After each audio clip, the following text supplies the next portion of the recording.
Good, excellent. It's a great privilege to be here. Delighted and great to, I'm very happy to speak even to a small gathering like this. I don't find that to be at all a serious challenge or an issue, other kinds of things.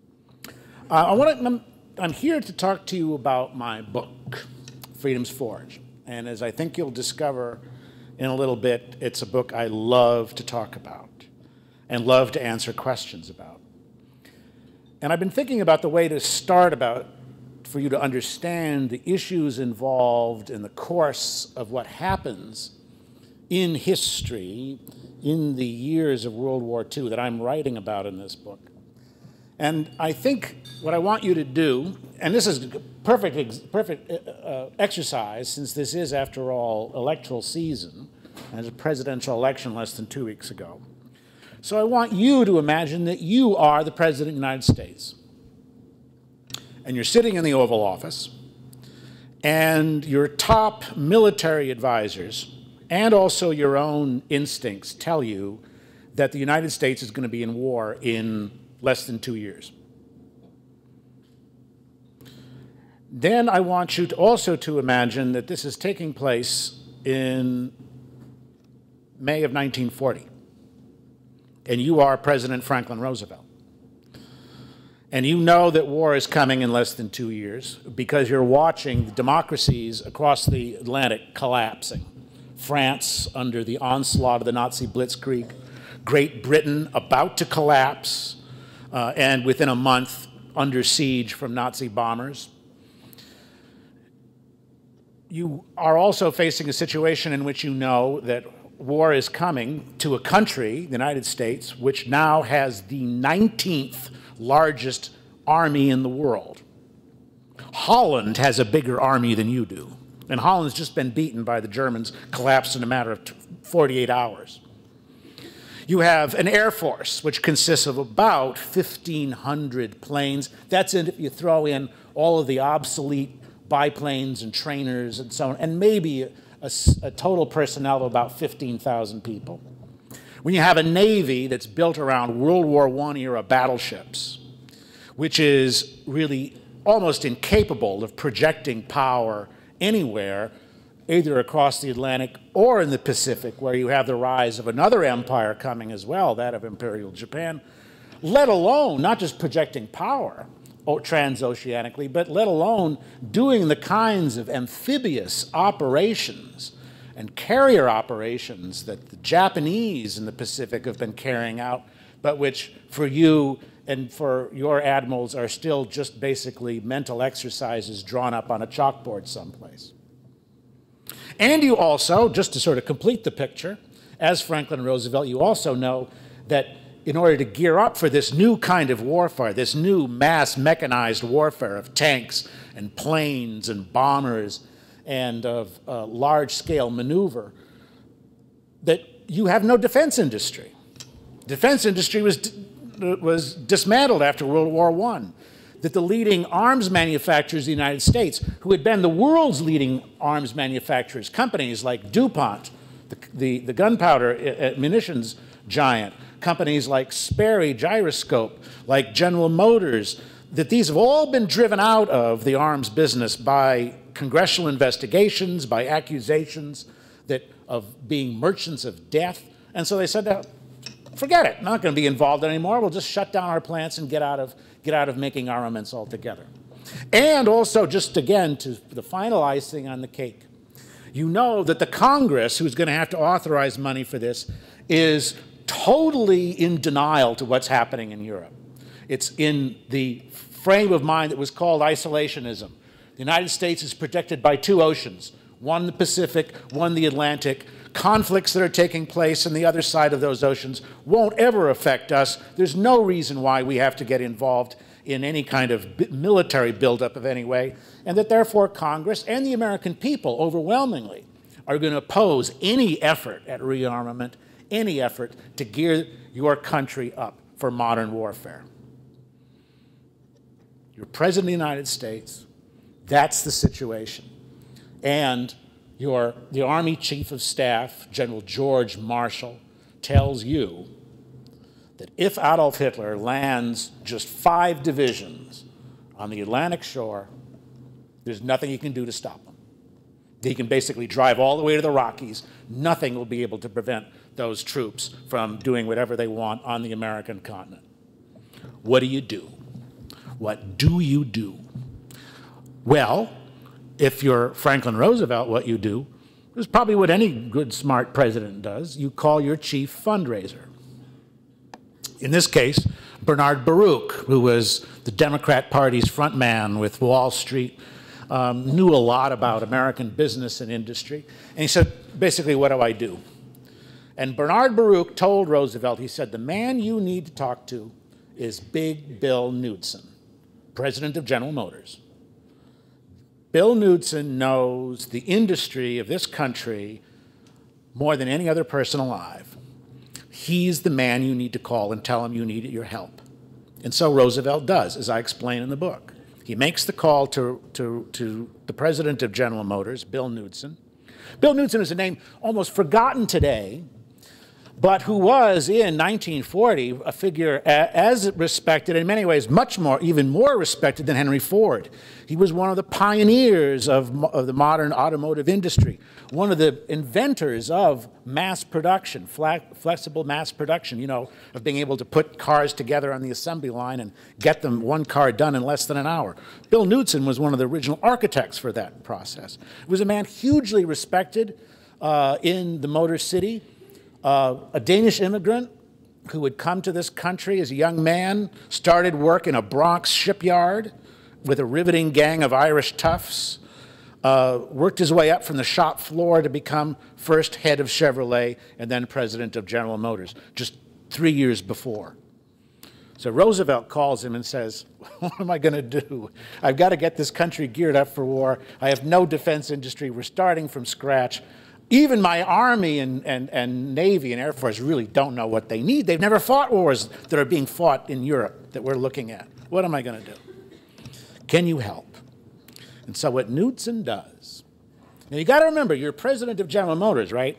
You're being called by a president who has vilified you, right, on the radio, in newspaper interviews for 2 terms, right? Roosevelt has been blasting the heads of big business for 2 terms as president. He's blamed them for the Depression. He's blamed them for not being able to get out of the Great Depression. He's attacked them as economic royalists, as people who are only out for their own self-interests, who are there to sort of overturn and undermine the public welfare of the American people. Here he is calling you, asking for help, right? You're a Republican. He is the Democrat, the New Deal Democrat. So what do? Well, if you're Bill Knudsen, what you do is you immediately quit as president of General Motors, and you go to Washington and you say to Roosevelt, I'm here to do whatever I can to fulfill your demand. Knudsen's family was horrified. They were like, what are you doing? You're quitting your job? You're going to go to Washington to work for that man?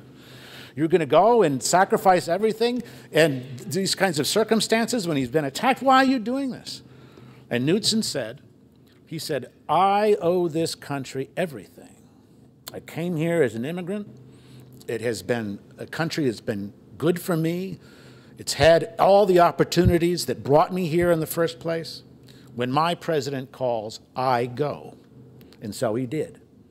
And he met with Roosevelt. He met with his secretaries of, we would call them secretaries of defense, but the Secretary of War and the Secretary of the Navy. He met with General Marshall, and he realized the situation was even worse than Roosevelt thought, that these people really were clueless as to how they were going to get this country mobilized for war, mobilized to produce the weapons, the ships, the tanks, the planes that were going to be necessary to fight this kind of war that was coming.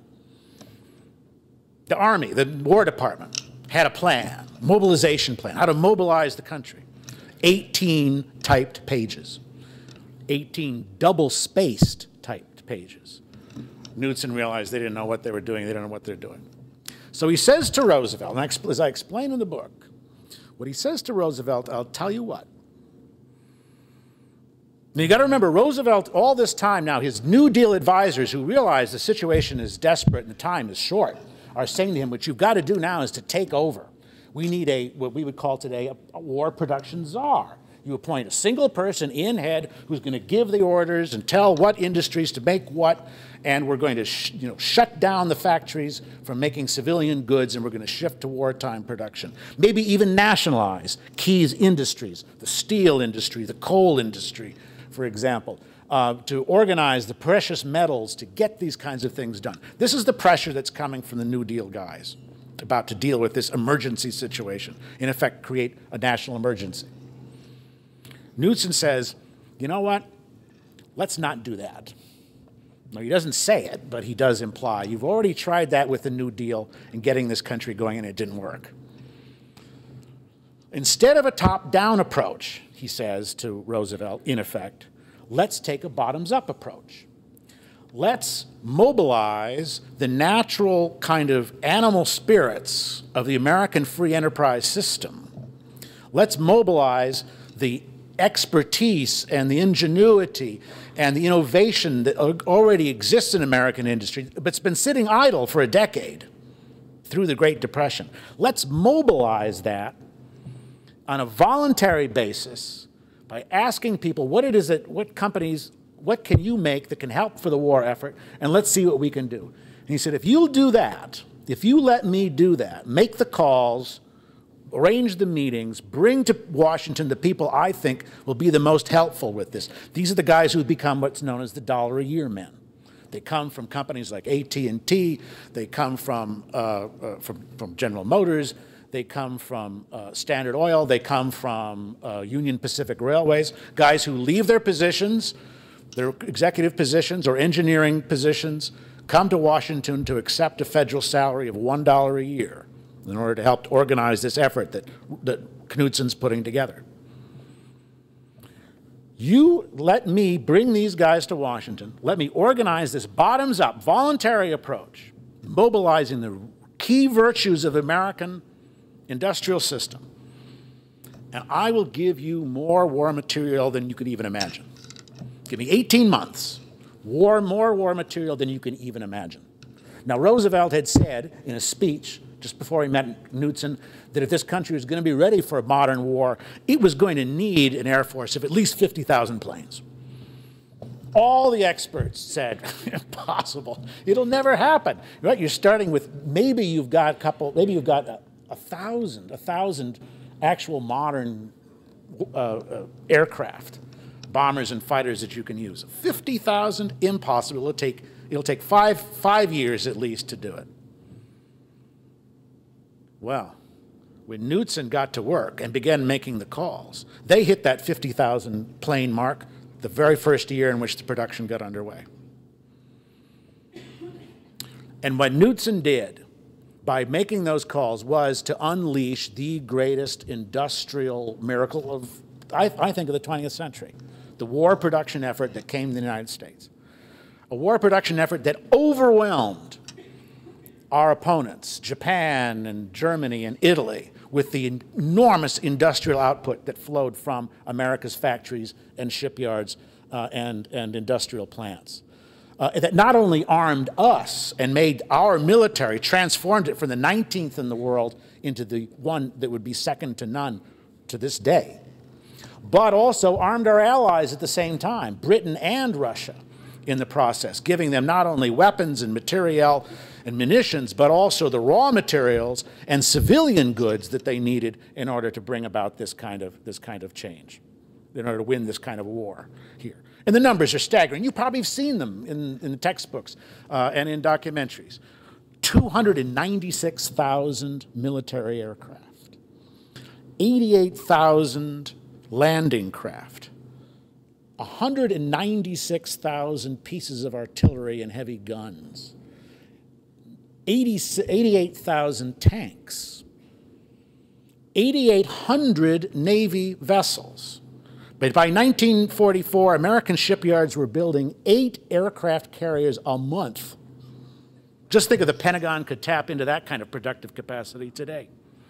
8,800 ships. We were building, our shipyards were building 16 Navy vessels to every one the Japanese shipyards could turn out in World War II.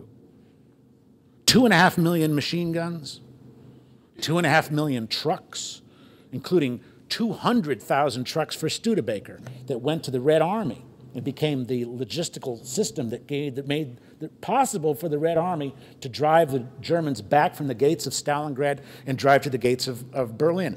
That entire army, all those campaigns are running on Studebaker trucks, supplied by us through Lend-Lease for free for the Russians.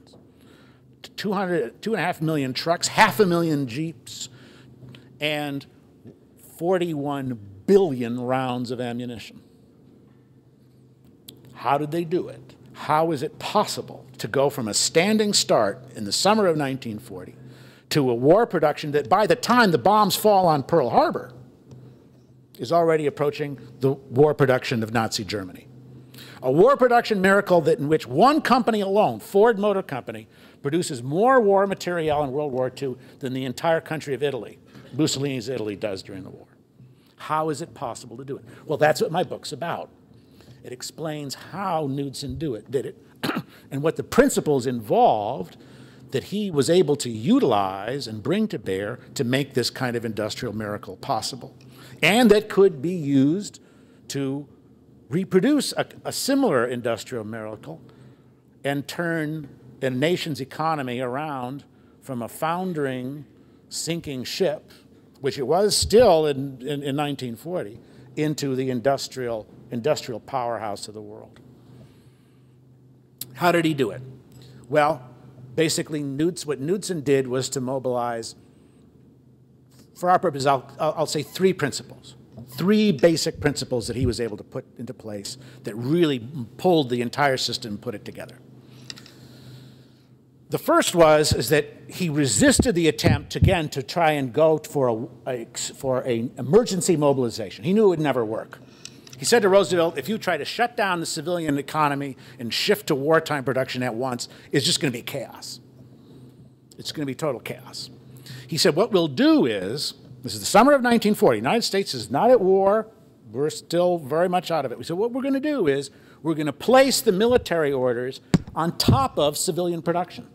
So in other words, we're going to go to car companies, we're going to go to aircraft companies, we're going to go to steel companies, and we say we're going to need this kind of steel for making tanks, for example. But we're not going to ask you to shut down your current civilian line, right, of trucks or tanks. Just make it this to make the military specifications.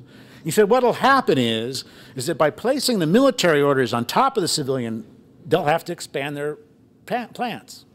They'll have to open up new production lines, expand their facilities in order to fill the new military orders that we're going to give them.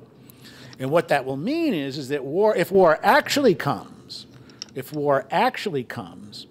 that they'll already be prepared. The facilities up, they'll already know how to make the kinds of war munitions, materials that you want, whether it's artillery pieces or machine guns or the other kinds of helmets, combat helmets or helmet liners. Helmet liners. A lot of companies that got involved in leather goods, for example, asked, can you make leather, helmet? Sure, we can make those kinds of things. They get a government order. They learn how to make that kind of a product in the thousands. When war comes, they'll be making in the hundreds of thousands. But they already know. The facilities are already set up. They just have to expand from that.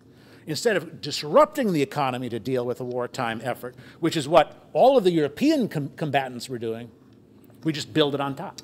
We just mobilize the natural productive resources of our own economy and simply use it to gear up for military production. Second principle that Knudsen came up with is you go to the most innovative and productive companies as a way to deal with the situation, the problem, to make the things you need, even if they've never made them before. And he knew that if he went to the companies, for example, that had the kind of engineering know-how, had even their own separate engineering divisions, that if you did that, that they would be able to solve any kind of problem that the Army or the Navy or the Air Corps put in front of them, they'd figure out a way how to do it. He knew this from his own experience in the automotive industry, which is why so many of the orders went to the automobile companies during the Second World War, why they were crucial to the making of that military machine, industrial production machine. Not only did they employ more workers than any other industry in the country, they also had the most innovative engineers. You could ask them to do anything, and they'd figure out a way in which to do it. Whether it was making trucks, whether it was making artillery shells, whether it was making aircraft engines, they'd figure out a way in which to do that. You tap into the most innovative companies, the ones who think, the people who think, not just automotive companies, but for example, electrical companies, companies like General Electric, companies like Westinghouse, which Westinghouse ends up making torpedoes during World War II for the Navy. They'd never made a torpedo in their lives before, but they come up with a design far superior to the one that the Navy's own Board of Ordnance came up with in the process. General Electric, I'll give you a classic example.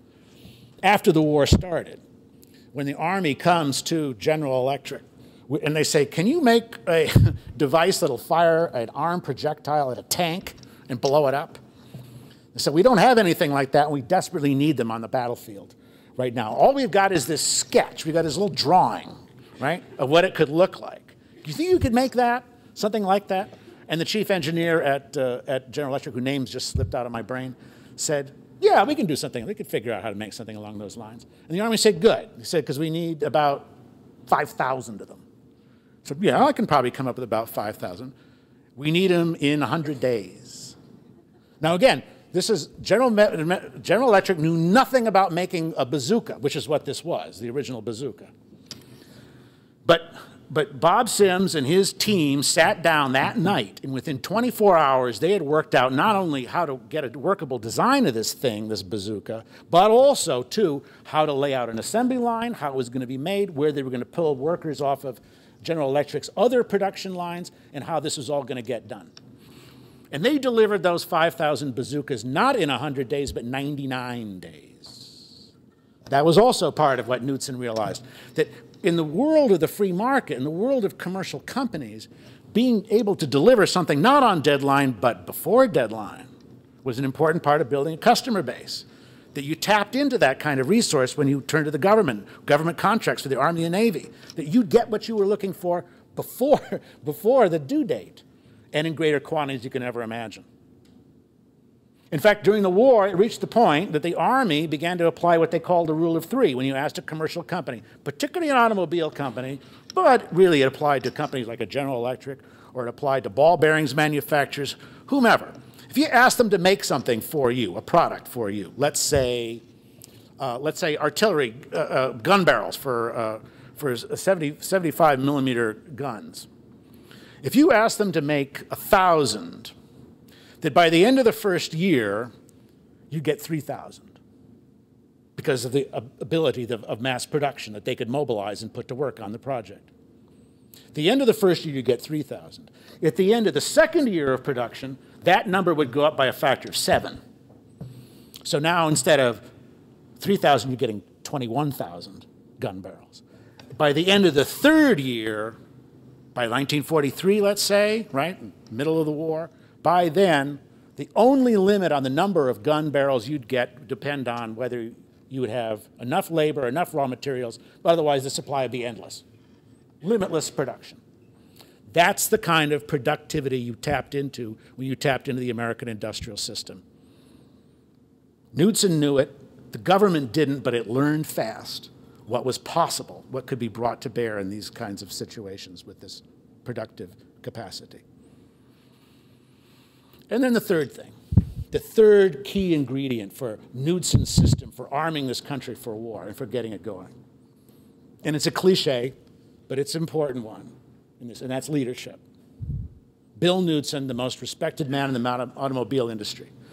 In the summer of 1940, he's making calls to his colleagues.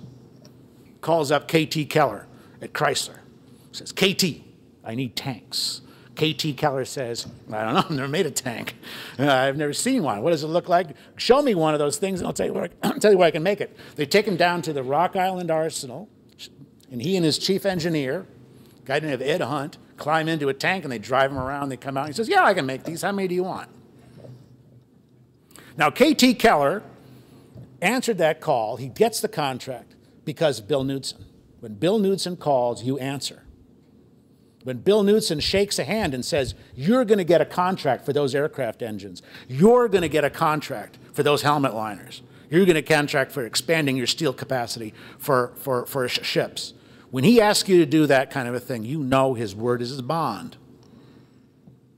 And likewise with the other dollar-a-year men who came to Washington, who organized the war effort, who coordinated the subcontractor networks within their respective industries to produce the iron and the steel and the copper and the other equipment and raw materials going to be needed, as well as the tanks and the planes and the ships that were going to come out from this process as well. Here too, 600 men, all receiving $1 a year from the federal government, ran the war production effort, organized the whole thing. And when the war came to an end, they all went home, back to their jobs, shut down. Probably the only time, unique time in history, in which a major federal bureaucracy has grown up in Washington to run a national effort that then dissolves itself when the job's done. But that's what the dollar-a-year men did, and that's what Knudsen did. But also leadership, not just from private industry, but from government. And this is another key point that I really want to emphasize about it, and then I try to emphasize in the book, is that the response that Knudsen got from within the government, from within Washington itself, those who understood the gravity of the situation and who understood that the key to winning this war, that the key to mobilizing America's resources lay with private industry in the private sector, not in a kind of top-down model being controlled and directed by Washington bureaucrats. And those men were included, for example, names you may know, the Secretary of War, Henry Stimson, who had worked as a corporate lawyer on Wall Street, who understood how corporations work and the way in which that combination of innovation and productivity and drive could be mobilized for the war effort. Jim Forrestal, who was Secretary of the Navy, as well, who was a Wall Street banker. The undersecretary of the War Department, Robert Patterson, Judge Patterson, who also had worked as a corporate lawyer. Here, Judge Patterson came into work every day at the Pentagon, wearing the belt of the soldier, German soldier he had killed in World War I with his entrenching tool in a hand-to-hand combat.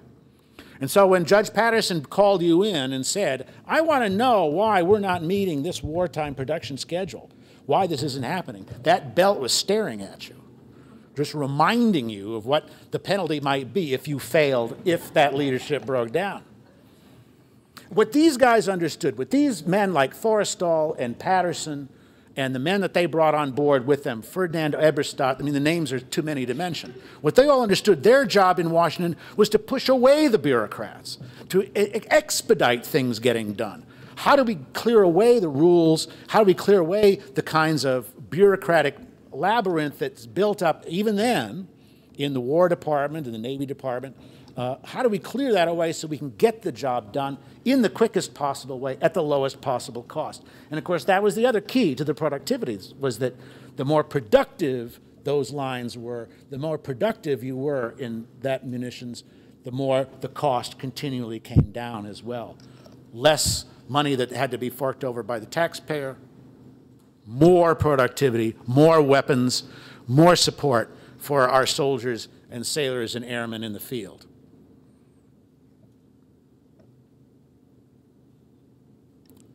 Innovation, productivity, mass production, above all else, being able to unleash that principle, leadership. These are the keys to winning World War II in the production in the factories and in the shipyards and in the industrial plants. They were the keys to the American free enterprise system. And Knudsen knew it. And he knew that just once you set that loose and put a problem in front of it and gave it the incentives in order to deliver those kinds of products, that it would produce more than anyone had ever imagined. And what I came to realize, the title of the book, Freedom's Forge, and the Freedom's Forge obviously is that industrial machinery, that industrial genius that could be unleashed here, that was unleashed to build and win World War II, to construct the arsenal of democracy. Bill Knudsen's phrase, by the way, not Franklin Roosevelt's. Roosevelt stole it from him, as Roosevelt stole a lot of stuff from people. But in this particular case, the phrase from Knudsen, who had coined the phrase arsenal of democracy. But what I came to realize in writing the book was that the Freedom's Forge wasn't just that arsenal of democracy and the productive power of World War II. The freedoms forged was the American free enterprise system. That it's the driving engine of freedom, the driving engine of liberty, whose benefits flow out to this day, but which a Danish immigrant in the summer of 1940 knew could be mobilized to win a kind of war which had never been fought before, and to create a superpower out of a country which had the 19th largest army in the world, and whose president had thought in those hours in the Oval Office that war would be coming and this country would never be ready for it. Freedom's Forge. It's the story of not only of American industrial miracle, it's also the story of the American system and what it can accomplish when it's given the tools and given the incentives to do it. Thank you so much.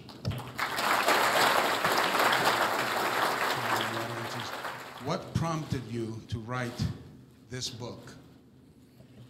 What prompted me to write this book? Well, I will tell you. It was, in many ways, came out of the Gandhi and Churchill book. And a phrase that Churchill uses, which I quote in that book, in the February of 1941, where just on the which were on the cusp of passing Lend-Lease, of which Knudsen, by the way, as you'll discover reading the book, was instrumental in organizing the whole Lend-Lease program, figuring out a way in which our productive efforts now could spill over to supply Britain what it needed at the same time as we were arming ourselves. And there's a phrase in there that Winston Churchill made in a speech in the House of Commons when he says, speaking to the United States through the House of Commons, he says, "Give us the tools and we'll finish the job."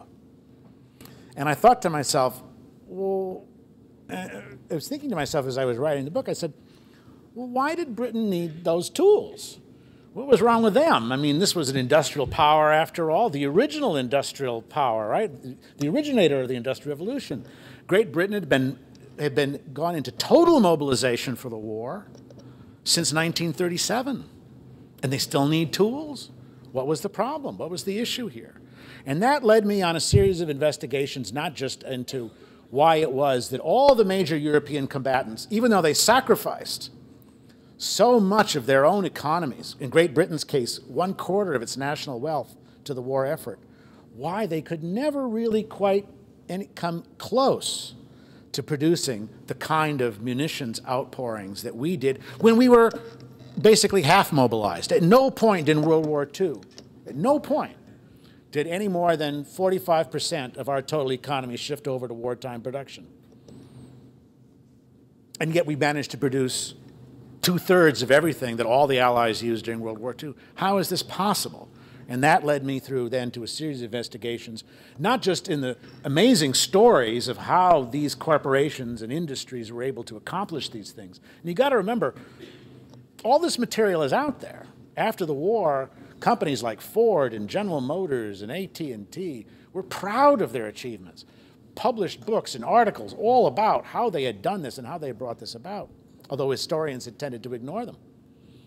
But also then, too, of the degree to which this was a war effort which had mobilized, as I came to realize, all of this powerful innovation built into the American economy already, and that gave it its superiority to those European economies, made it more productive even before the war started, even during the Depression years, but which could be mobilized to solve this kind of a problem and deal with this kind of thing.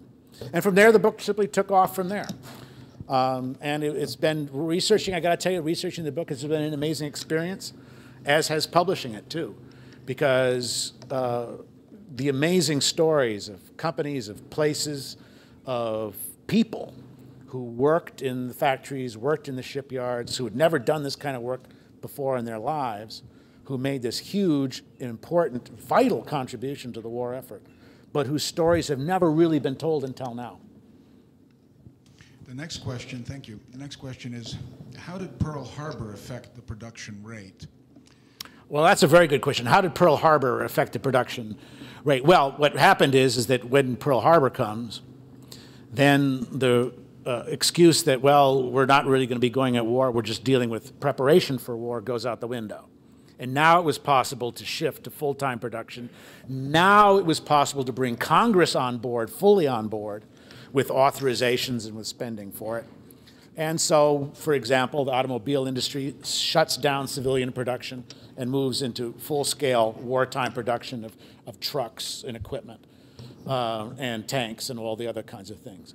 Pearl Harbor makes it possible then to really mobilize all of the resources of the economy and to have that kind of sort of the numbers continue to grow in record numbers. But as I show in the book, the real breakthrough comes before Pearl Harbor. In those 18 months, when Knudsen's in charge from the summer of 1940 to December of 1941. And then if you look at the rate of growth and increase in munitions production of all kinds, that's the period of time which the growth is the greatest. After Pearl Harbor, you'll see this from the diagram in the book, sure, the numbers continue to grow. They soar through the roof. But the rate of production steadily goes down, to the point that by 1944, the real problem was not how are we going to gear up this economy for wartime production, how do we shut it down? It was like a runaway train, the productivity that was taking place. And so the real problem now for the Washington bureaucrats is how do we go back to an orderly transition to civilian production and wind this war production machine down. That was the real problem from the summer of 1944 on. What everybody was talking about in American factories and management offices wasn't D-Day, it was T-Day, termination day, the day in which your government contracts would shut down, the way in which you'd then get paid the money you were still owed, but also then be able to reshift your production lines to something more that civilians wanted instead of just the government. Does that answer the question? Yes, thank you. There's a couple of things together. What changed between World War II and now that makes such an industrial mobilization so unlikely today? Well, now that's an interesting question too. And I think there's two parts to it. One is what happened to our ability to produce the kinds of war materials that we need. What went wrong with the Pentagon? That's a whole other book of how we went from a Pentagon which looked to resources of private industry and really mobilized that to a full degree to one which became itself enwrapped in rules and regulations and bureaucratic red tape, where to produce a modern fighter now, I mean, you think about this, North American aircraft, right, was approached by the British in the summer of 1940. We need planes. Can you make the P-40 Warhawk for us? Which was Curtiss plane. It was a standard fighter plane they were using there. The British needed them in record numbers. Can you make these? Dutch Kindleberger of North American Aviation said, that's a terrible plane. He said, I can design you a better fighter plane than that one. And he said, I'll tell you what. And I said, let me get together with my engineers. We'll design a plane. We'll build a prototype for you in 100 days. You fly it around, see if you like it. Well, the plane was the P-51 Mustang. 100 days to a prototype. Now you're lucky if you get a prototype in what, 7, 8 years? 7, 8 years in current Pentagon. And it's not just because the machinery is complicated. It's not just that. It's because the bureaucracy and regulations have set in and have made that process difficult. There's also a second part of that question. I'll answer it in a shorter way. And that is that don't forget, the mobilization that was necessary to win that war was of trucks and tanks and bombers and of heavy machinery to fight a mechanized warfare. The wars of the future aren't going to be won by using tanks and aircraft carriers. It's going to be done through high-tech, unmanned systems, robotics, information technology, software. We're still the most innovative and productive nation on earth when it comes to those kinds of resources. So I have no doubt that if a war mobilization is necessary to win a future war, we actually have the resources to do it. They're there lying and waiting. But again, they're in the private sector. They're in the private sector waiting to be unleashed, not in the minds of bureaucrats in Washington. We have a few minutes left for a couple more questions that are maybe a little more technical. One person wants to know, how long did it take you to write this book? And say something about how you organized the writing of it. Well, I think, well, overall, it took me about a little less than 2 years to get this thing done.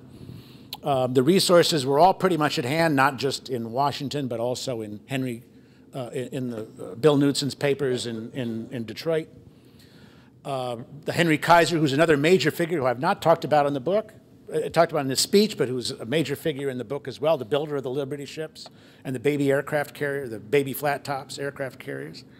Lots of papers there. But the thing that amazed me about this is that the wealth of information was all there. It's all published. It's all waiting for someone to look at. The books and the pamphlets that were published by the companies themselves, by going to the trade journals, to American Machinist and to Business Week. The whole story of the industrial miracle is all there, of what that private sector had done. No one had pulled it together before. No one had sort of taken advantage. The assumption had always been Washington did it, Washington organized it, and private industry just came along for the ride.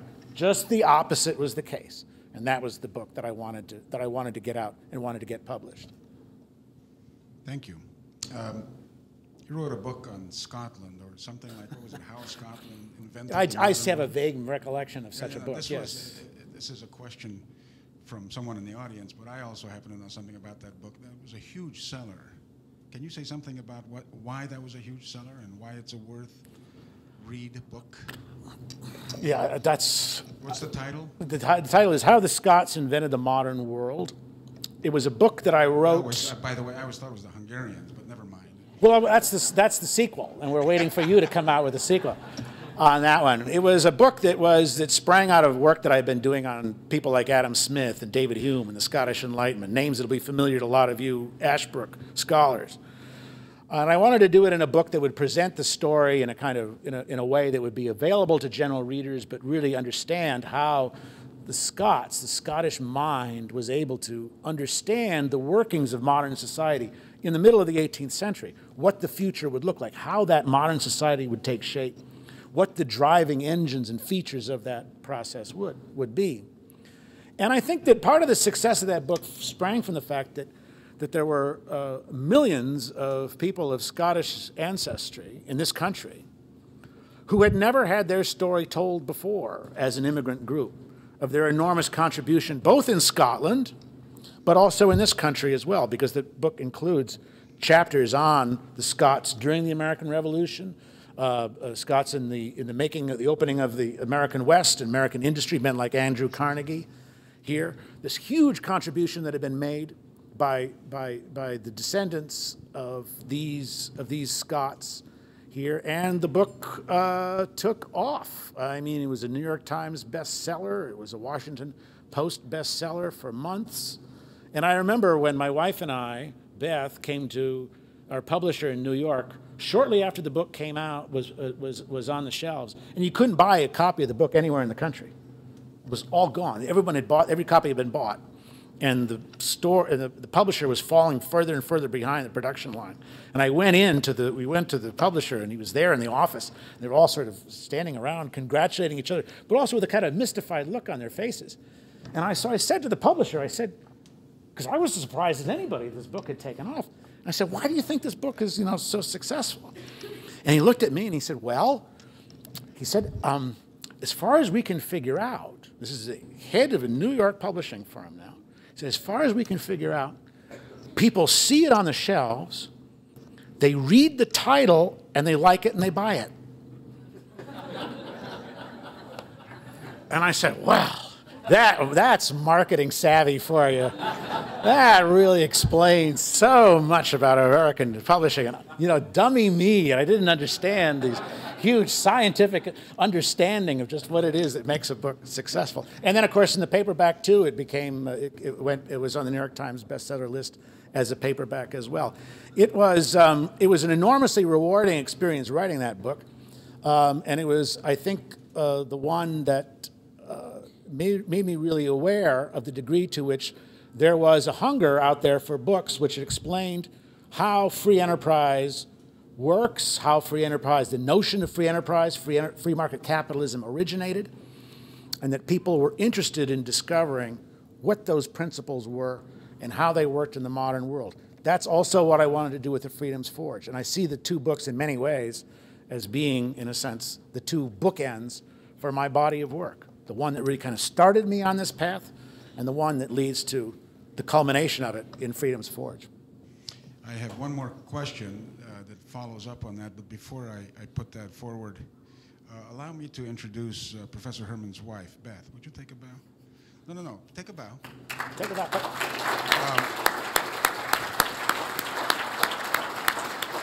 I don't normally have the opportunity of introducing a spouse of a speaker, so I take it for not only that reason, but because I got to know her last evening, and I decided that I actually invited the wrong guy to speak. Because it turns out that Beth is a very accomplished person in many respects. I'm only partially kidding here. Notice that, only partially kidding? Is a very accomplished business person in her own right, but what she has been doing lately, for a number of years now, is painting bears. She's a bear painter. How do they hold still long enough, Moser says. That's not the kind of painter of bears she is. She actually paints bears, and she has a website. I've been to it, and I've purchased stuff from that website called bearpainter.com. She's really very good. And of course, the students know this. I'm terribly fond of teddy bears, right? So she and I became fast friends. Thank you for coming. Thank you, and congratulations.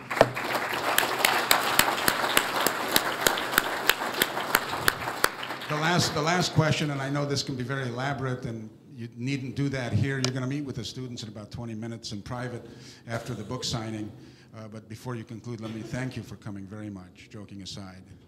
Wonderful, you're a wonderful writer and perhaps even a better speaker. I thank you for that. Tell these folks what you're working on now. What's your next book? Oh, sure, happy to do that. The new book, which is coming out, be out in the fall of 2013. It's on Plato and Aristotle. And the title is, and if you are familiar with the works of Plato and Aristotle, as you must be if you're in Professor Schramm's class, you'll get the references in the book, in the title. The Cave and the Light, Plato, Aristotle, and the Struggle for the Soul of Western Civilization. And what it does is to trace the perpetual struggle, as I argue, between Plato, the man who speaks for the religious, the mystical, the artistic, the intuitive side of the Western personality, or the human personality, versus Aristotle, who speaks for the empirical, the scientific, the experimental, practical side of the human spirit, and how the tension between those two thinkers plays itself out from the ancient Greeks, through the Roman Empire, through early Christianity and the Middle Ages, all the way down to the present, and I think also, as I argue in the conclusion, in the future. It was the book, in fact, that I was originally working on after the Gandhi and Churchill, when I got the idea for the Freedom's Forge. And my publisher was so taken with the Freedom's Forge idea that they felt this book should come out now. It should come out in an election year. It speaks to relevant issues in American policy about America.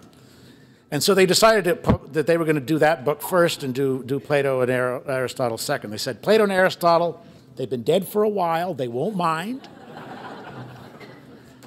And so we'll wait until the fall of 2013. I'm really looking forward to seeing this book finally see the light of day. And I hope that if you enjoy the Freedom's Forge, that you'll have a look at Cave and Light when that comes out next year, too. Thank you very kindly. My pleasure.